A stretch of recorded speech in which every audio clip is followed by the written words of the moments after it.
Good afternoon. This is Dr. Bonsai, Dr. Bonsai's Meme Emporium. I've got a Kickstarter review. It's not Battletech. What? This is actually a game that I backed in like October, and they actually finally got a chance to release it because of, again, international shipping issues, which is, I think, just going to be a thing that happens nowadays with any of these small indie Kickstarters. So this is by Firelock Games, based in Florida. They are famous for Blood and Plunder. Oak and Iron is their naval warfare game, like their 1/300th or 3000th or whatever scale naval combat game that's kind of like an X-Wing but with boats, with tall sailing ships. There's Blood and Steel, and there's another system. Blood and Steel covers World War One, and there's another system that covers like colonial warfare in Africa. I can't remember the name of that one off the top of my head. But this is Blood and Crown. It is about games set in the 100 Years' War. This is basically it's skirmish, but you think to yourself, "Oh, it's skirmish in the 100 Years' War." Bro, I went down the rabbit hole and I started looking at combat in the 100 Years' War. Bro, there is like the amount of like small scale like raids, skirmish that is involved in the 100 Years' War, and the amount of combats that are fought by like a couple hundred guys that are these big pivotal battles, or like sometimes in the thousands, but very rarely much higher than that, is really fascinating, and it's a lot. So I think this game has a lot of legs.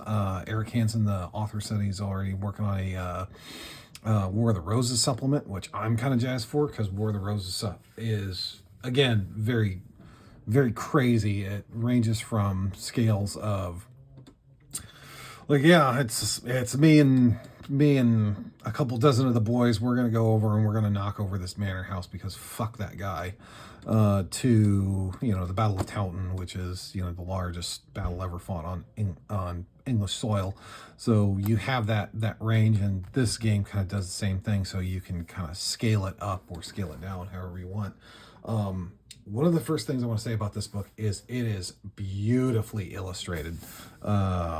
The feel of the book is premium is such a corny ass thing to say, but this is a premium feeling book. This feels like I paid good money for this. I didn't.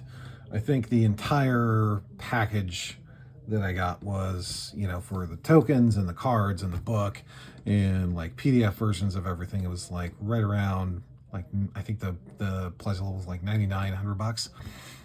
But I don't feel like I'm not getting my money's worth, if that makes sense. So, without further ado, again, beautifully illustrated. This lets you know, big important battles, what France looks like at certain points. Oh, it's got the new book smell. Dude, look at this. Look at this. It looks like an illuminated manuscript. Look at this bullshit. Can you fucking imagine? Look at this. It's got, famous art. It's got, art, period appropriate art. It's got this huge timeline covering literally the entire 100 Years' War. So this is your timeline section. You have, Joan of Arc. Beautiful miniatures. You get the fact that this book, right? That this book looks like an illuminated manuscript is amazing to me. So this is where you've got the Dice Essentials. It does use D10s. So if you don't have any D10s, get some. Start playing games with D10s also, because they're good. So you have which way the rules precedence works. You have definitions of companies, models, maps, and you have how a stat card breaks down, basically a stat block. Zone of control, tiebreakers, how the activation deck work. The other thing about this, the Blood and series of games, is the activation sequence is very unique. I don't know, see unique because I think other companies have done it, but it's interesting in that you have a hand of cards, which you have like a deck of activation cards that you play with and you do stuff with, right? So depending on what suit of card you play, you get X number of activations depending on the skill level of the unit. So if somebody is inexperienced, you're going to have to spend more your better cards to get more out of that unit, whereas the better trained guys, you're going to get more mileage with that. And then you have different types of actions, because it's all actions, it's all action and action economy game. So you're like, okay, I'm going to give my veteran foot knights, who are in, plate and mail, not plate mail. Plate mail is made up term, children. Plate mail is made up term, but plate and mail. Okay, I'm gonna have these guys do all this stuff, but it's gonna cost me one of my spades with, cost 3 active, and I can earn 3 activations. Or you can say, if I have a trained unit, I can do the same thing. But where's the difference in economy? Well, you can also get those 3 actions, which is the maximum number of actions you can take in the game, I believe, if I remember reading the rules correctly, because I had a PDF of it. You basically are able to get more economy out of the veteran, so you can save that spade card for somebody else that needs it. You have different types of actions, free actions, attack actions. You have how charging and movement works. You have, again, more beautiful art area. I love these little rules insets. So see that, how it looks like kind of like the edge of an illuminated, as that little spot art that you see in like medieval illuminated manuscripts sometimes. I just love that. They're all really well. Then you have special rules, glory hounds. Then you have the different unit types you have. Like, okay, these guys are mounted, and they have, man, I wish I could figure out how. All right, there you go. So you can kind of see that beautiful little spot art that they have, talking about different types of arms and equipment. And again, you have kind of these visual representations of the figures themselves, because the way the rules treat the miniatures is that what they're physically equipped with doesn't matter as much as making sure that they kind of look the part, if that makes sense. So if you have like an armored footman with a poleaxe, and he's not in like some sort of plate and mail or a full harness set of armor, he's probably not gonna look very, very interesting. Or you could have a guy who's technically a footman, who's lower grade of infantry, with that full plate and mail setup with the same thing. So you kind of, because in this part of the medieval times is when you started to lose that definition, especially in the later half of the 100 Years' War. As I understand it, I'm sure somebody in the comments is gonna just absolutely blow me up, saying that's not how that works. But anyways, as I understand it, the definition between like a well-armed footman and an actual like ennobled knight starts to blur, because equipment gets better and more available to everybody. So you have kind of definition of standard melee weapons. So standard melee weapon is anything up to and including like a spear or like a cut down lance, whereas a poleaxe is kind of this broad category of like these halberd like constructions that it's basically like a long haft with a chunk of metal at the end for hitting somebody, big can opener type weapons. Then you have the famous English war bows and the rules governing those. This is how you build a company, and basically there's kind of 3 tiers. You have leaders, your main battle, your vanguard, and your reserve. So your vanguard are kind of like your higher tier units versus your main battle, which is basically you just take whatever, as long as they're an option in that main battle.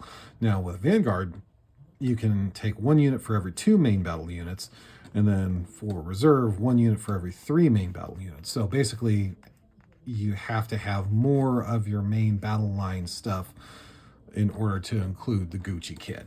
And the way that leaders work in here is that this is not just like a stat line for like one dude. This is your stat line for an entire unit. So if you choose Magnate, that's a cost of 11 points per guy, and then this is their stat block all the way across. And then you have, you know, various your standard units. And again, these aren't specific to the various different armies because there are army specific construction lists. So it's a matter of picking what you like. So based on the list that you have. So again, you have, you know, all these guys. You have mounted men-at-arms, archers, footmen, crossbowmen. Again, the spot art in here is done in this very medieval style. It's fantastic. I love it. You have the various different characters, so you can have a banner bearer, a grizzled veteran, musician. So you can have kind of like that quote-unquote full command thing. If you're like a Warhammer Fantasy veteran like I am, he was like, I need a guy with the banner, I need a guy with the thing, and it is, you know, all this, and so you can scratch that itch. And then you have the factions. And the factions not only have their own list of guys, but also their own kind of army special rules. So they have, you know, for England, Wales, and Ireland, you have for England St. George, which gives you the discipline special rule. And then you can give somebody Order of the Garter. And then you have your various different lists for different points of being in France. And then you also get your special characters like Edward the Black Prince, Henry V, King of England and France, and Harry Hotspur Percy. Then you have France, so the French army from Crécy to Poitiers, hopefully I'm not pronouncing that right, Orléans and Loire, then Agincourt and Orléans back again. So you have that. Then you have, you know, legendary French leaders. You get Joan of Arc. I know there's going to be some diehard history buffs in the comments saying, why? But it's fine. Just go with it. It's game. Scotland. You get a couple of unique units from Scotland. You get specifically pikes, and you also get Galloglass or Gallogly, which, pro tip, don't let them charge you. And then you have the Spanish kingdoms. Then you have just kind of unaligned free companies. So these are like your general mercenaries that you want to play with them. And then, you know, kind of pirate merchant crew, because the other part of this game is it's a boat game too. So in addition to, you know, here's how to play a game, here's how to set it up, war, attrition, etc., formal combat. You have your three different battlefield layouts, and then you have your 6 different scenarios, and then how structures work. So you can play, you know, if you're attacking a town and you have some guys hiding in a building, this governs that. And then you have sea battles, which is crazy to think about, like just a bunch of dudes on a boat slinging arrows at one another before the proper invention of like cannon type thing. Like they had cannons back then, but they were like super temperamental. They were prone to blow up. They were not as well developed as they were closer to the end of this period. So so how you assemble a sea company, sea basics, how you deal with it's basically a game within a game. So you have, you know, kind of the various different things. You have wind direction, how that works, boarding, movement when ships are connected by grapple, so you can grapple other ships, ship profiles, then you have your playing at sea, and then you have your naval scenarios, and then your events, wind and weather, so you can roll up all this stuff during the game. And then this is the acknowledgements and bibliography, and then you have an index, which is something that a lot of books don't have these days, and I heartily applaud Eric Hansen for including one. Thank you, sir. Top form. Makes it insanely easy to find what you're looking for, especially as you're learning the game. And yeah, so So there's that. Again, quick reference sheet, beautifully done. So all this stuff is you can, print, cut, and play. I have the tokens. That's part of my pledge, so I'll be showing those off here. So you have all this stuff, and then you have, ads for their other games, Blood and Plunder, Oak and Iron, and then, War Stories, which is their World War II RPG. And then, bam. So that's the book. Not a thin book by any stretch of the imagination, but it's good. So you have that, and then next thing we have is the activation deck. Now, looking at the rules, I believe the rules state that you should either have one deck per person, or if you have one deck, you split between. So you have an event deck, and then you have these that shows you, where you go in priority. So if you have like an ace of spades, you get, 4 pips versus, here we go, 3 pips for an ace of spades. And every time you flop a card down, you say, okay, I've got an inexperienced unit, I can do one thing with it. I can do, I have a trained unit, I can do one thing with it. So you have all this baked into the cards, and it's like kind of an initiative bid thing. So you have a hand of cards, and your opponent says, okay, I'm gonna drop that to activate something, and then you're like, okay, well, I'm going to drop boom, and I'm gonna have the ability to tell you whether or not I want to have priority.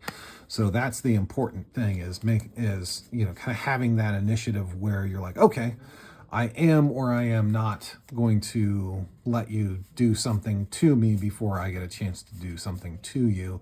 And sometimes it's worth it to seed that initiative initially, early on in the game, so you can kind of see how your opponent's plan develops.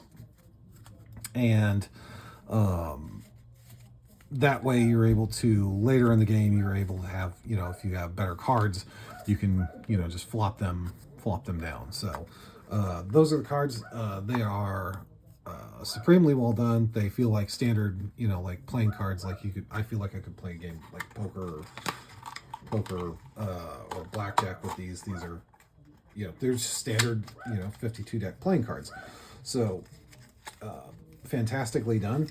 And then something that I'm kind of a geek for is I love me some reference cards, because these are the unit cards. I like reference cards because I'm old and my memory is crap. So the fact that we have these now, really helps me. And a lot of this stuff is, okay, so Ship's Boys. So you have the, kind of the special rules on the back. So you have kind of like your army cards. And then it's got, the special rules. So these are for your armies, all the different forces, free companies, pirate merchants, the characters for each nation. Then you have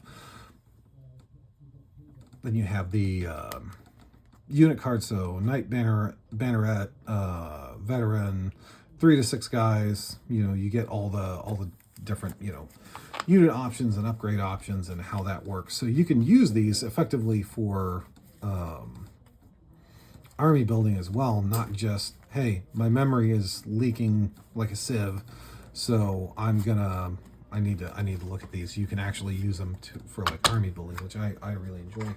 So those are the unit cards. And we looked at the activation cards, which are really exciting. And then finally we've got the token set. Now, this is the only thing I kind of have a problem with, because the quality of the tokens, they're actually quite thin.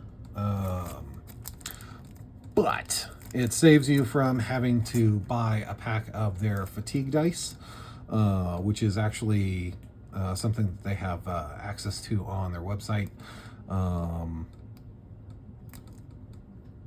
Actually, no, I take that back. I am a big fat liar. So this does not actually cover fatigue. So that's something you should that's probably the only other thing you're going to want to pick up from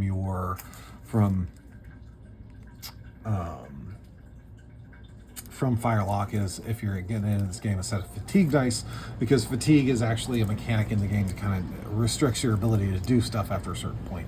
So you have, whether guys have set up using their Pavises, if they have a torch, collapse, objectives, if somebody's rescued, ready, engaged, renowned, that kind of thing. So then you have the wind gauge, and then you have you have the turning template, and you have like the wind direction gauge. So that's the only thing that I think I'm kind of down on. Is this entire thing is probably the quality of the cardboard for the tokens could be a little bit better, but otherwise the rule book is beautiful. The rules are beautiful. They've used these rules many times before.